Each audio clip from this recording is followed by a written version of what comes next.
Goeiedag.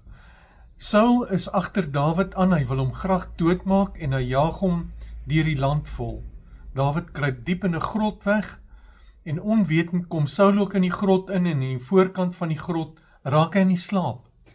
Dawid se manskappe sê die Here het vir Saul in u hande gegee, dis tyd om hom dood te maak.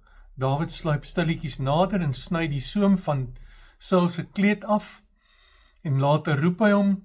Saul raak vuurrooi van skaamte en hy los vir Dawid uit. Hy vervolg hom nie meer nie en so het Dawid sy integriteit gewys. Baie keer kom ek en jy in 'n situasie waar ons onreg aangedoen word. En dan kry ons 'n geleentheid om wraak te neem. En dan wys dit wie ons is, hoe ek hierdie ding hanteer. Moet ek soos Dawid maak, met integriteit optree en die wraak aan die Here oorgee aan wie die wraak toekom, of gaan ek self wraak neem? Jy sien, die Bybel sê vir ons verder, dat ons moet ons vyande lief hê en hulle vuurrooi van skaamte maak. Dit vra ontsettend baie van 'n mens, maar as ek en jy met integriteit optree, dan wen ons die kwaad deur die goeie. Ek daag jou uit om dit te doen.